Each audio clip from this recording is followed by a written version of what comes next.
going on, everybody out there in Facebook world? My name is Mike Fallat, and I help entrepreneurs write books, and then I teach them how to use it as a marketing tool. I'm getting on a lot of calls recently, a lot of meetings.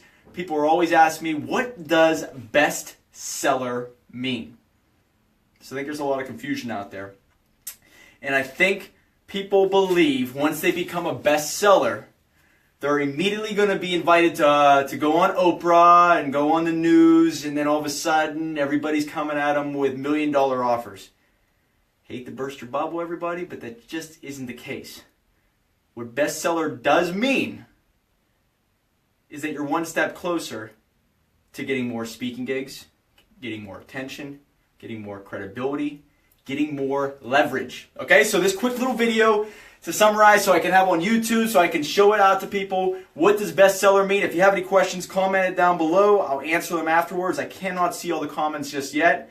And I'm here in my library. Ty Lopez has Lamborghinis. I have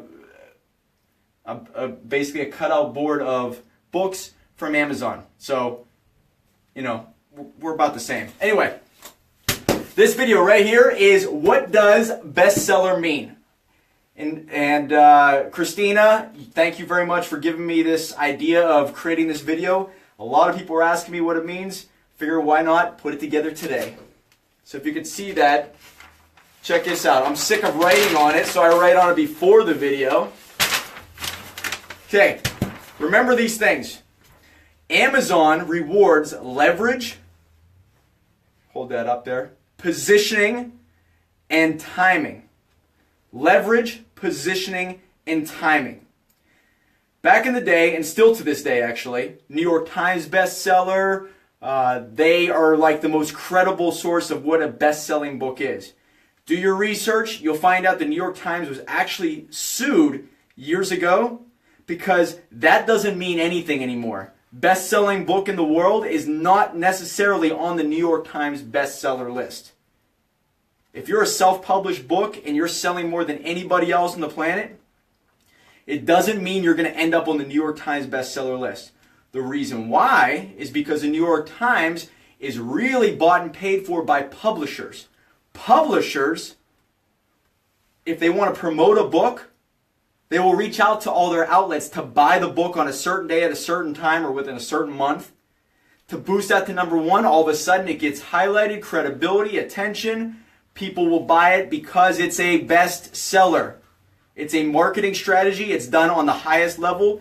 And Amazon has figured that out. And so that is why Amazon, Jeff Bezos, you're a genius out there. Thank you so much for allowing this. Because what you have done is given the entrepreneur a chance to become a bestseller. So if you guys have any questions about it, comment it below. I might be able to answer to you on here. But what Amazon does is rewards leverage, positioning, and timing, okay? So now that you got that down, alrighty, remember, bestseller, it's basically a race, okay? It's just a race. The best part about it, it's a race that you only want to compete in for as long as you want to, as long as you need to. Let's pretend this is a timeline from 2000 to 2017, okay? If you wanted to start in 2000 and become the bestseller of 2000, you're going to have to promote every day, every minute, every hour, all the way for the year 2000. If you want to do it for 2001, you have to promote. I don't even know if Amazon was around in 2001. But I'm just telling you that you think that bestseller is broken down by yearly or by decade or by weekly. Well, guess what? On Amazon and on New York Times, it's broken down every couple hours. So, let's just say you wanted to enter the race. Now let's look at this as like a month. You want to enter the race halfway through the month. You could stay in that race till the end of the month, or you could stay in that race for a week or even a day. So a race, let's just say you get in the race, and this is high level talking right now. I'll talk a little bit a little bit lower level of like in the details in a second. But if you want to enter that race, you're basically going to enter in on Monday, and you are going to promote that book, and you're going to promote for sales only on that Monday. Now, if you have more sales on that Monday than the person who's in your genre, then guess what? You are going to be the bestseller of that genre for Monday. What happens is this is calculated every couple hours.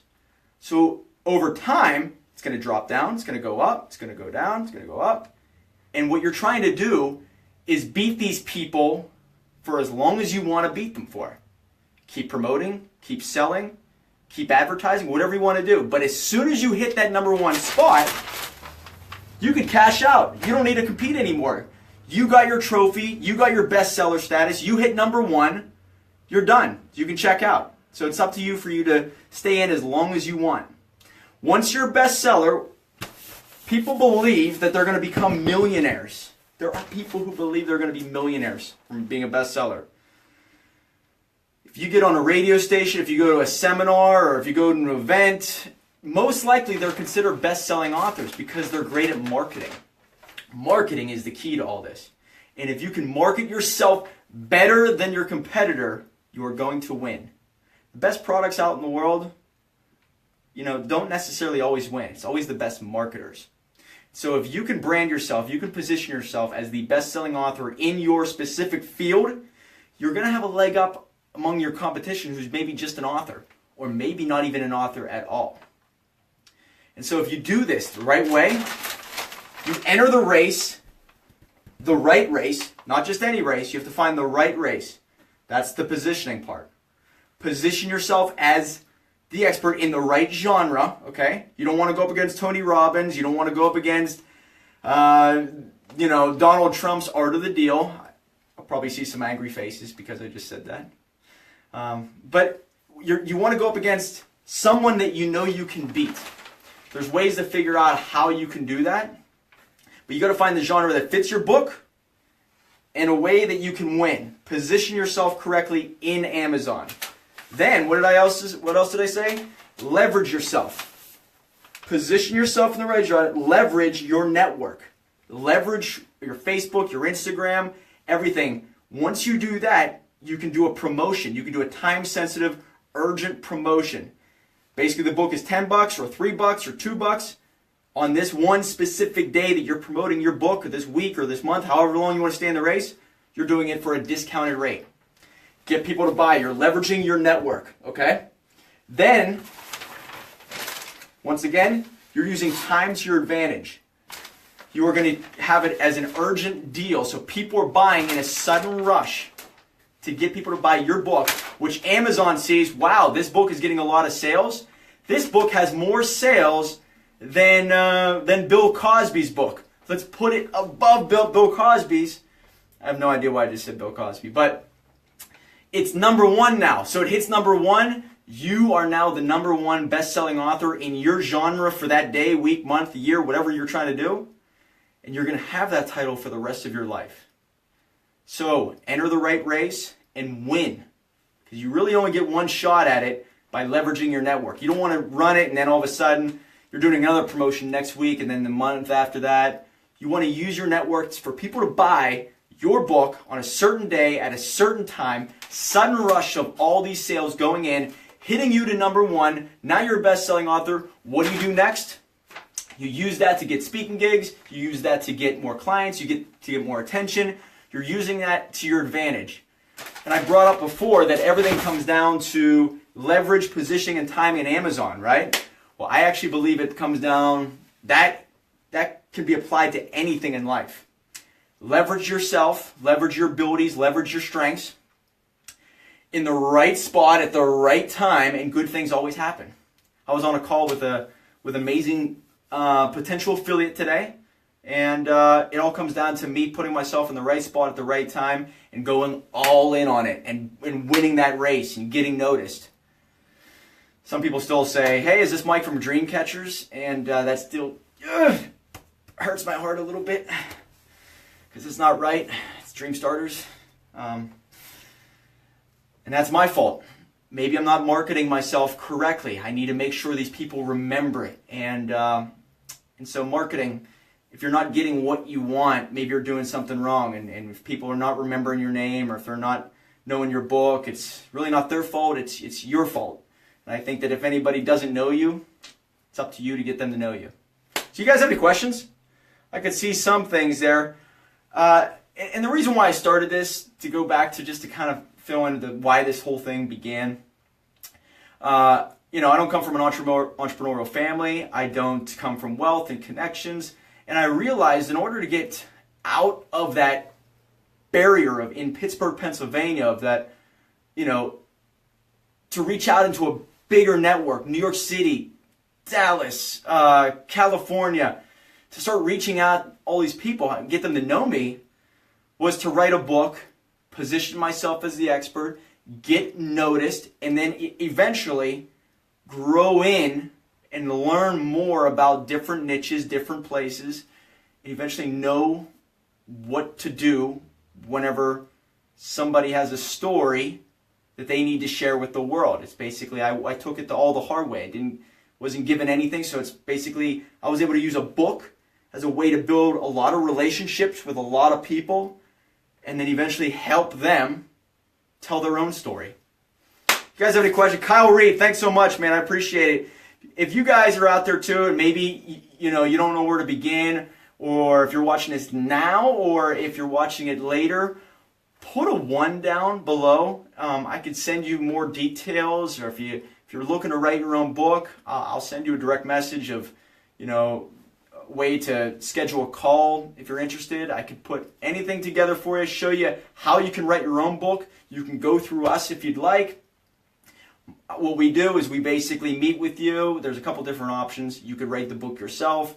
We can help you market it. Or if you don't have the time or the energy or whatnot to put it all together, that's what my program does. We interview you, hear your story, bring your story to life with professional writers. Once the book is done, we turn it into a bestseller on Amazon. Now you're a best-selling author. Now you can actually go and you can promote yourself on a social media site or a website that we'll actually build for you. You basically start generating leads, building relationships, getting out there so people can see who you are. Once you have their eyeballs and their attention, you can offer them a service so you can solve their problems. And you get to know a lot of people, meet a lot of different interesting human beings across the whole planet. A lot of my clients in Poland, all over the States, some in Vancouver, and it started with a book. Like, been a real estate agent, been in real estate investments, multi-unit rental properties. Tell you a little story. If I would have, 23 years old, when I first started in business, I didn't have any money, so what I did was became my own real estate agent at Keller Williams. And when I had that license, I was able to buy a property and receive 3% of the sale of the property. 3%, that's pretty crazy. So what I did was, through an FHA loan, which was a first-time home buying association loan, all you need to do was put 3% down. So with $0, I actually bought a house, 4-unit, multi-unit building. So I put $5,000 down, but with my agency, my license with Keller Williams, I actually got all that back, $4,500 back. So for technically no money down, I was able to buy a property, 4-unit building, and start making $2,000 a month. Okay? So if I would have wrote a book when I was 23 years old that said how I bought a revenue producing building for basically no money or for $500, then I would have been using that to get speaking gigs, to get attention, to help other people with real estate, to help people who are looking to get out of that 9-to-5 job. At 23, I'm 33 now. I wish I would have started then. But it took me many years of failing and screwing up and making all the wrong steps and realizing that I wasn't marketing myself correctly. And just remember, if you're writing your story, remember it's just a marketing tool to help you get to the next level. The more books, they're basically like trophies and diplomas. More books equals more trophies equals more attention down the road. So if you have any questions, comment it down below. Thank you so much. I see a lot of comments. I could send you all the information. I can't read them just yet because as soon as I click that button on my iPad, it's going to just start, giving me the noise of my recording. So I'm going to look at that now. If you guys have any questions, reach out to me. The company's called DreamStartersUniversity.com. We work with a bunch of professional writers and graphic designers, and I'm more of the marketing guy, so you'd be dealing directly with me. And I'm a big believer in service-related businesses. But if you have a product, you have apparel or something that you're really trying to put out there into the world, as long as you personally brand yourself, because remember, social media is really all about personal branding. It's not rewarding the business owners as much without advertising. And startup people don't have the money to advertise. So you have to use your own personal connections to build the relationships, to close deals, and then your name will spread. Any questions, guys? Thank you so much. I appreciate you watching, and I'll be doing this more and more. So thank you so much, Christina, for giving me this idea. Nadia, I hope to work with you very soon out in California. And remember, guys, the next chapter is all that matters. So right on.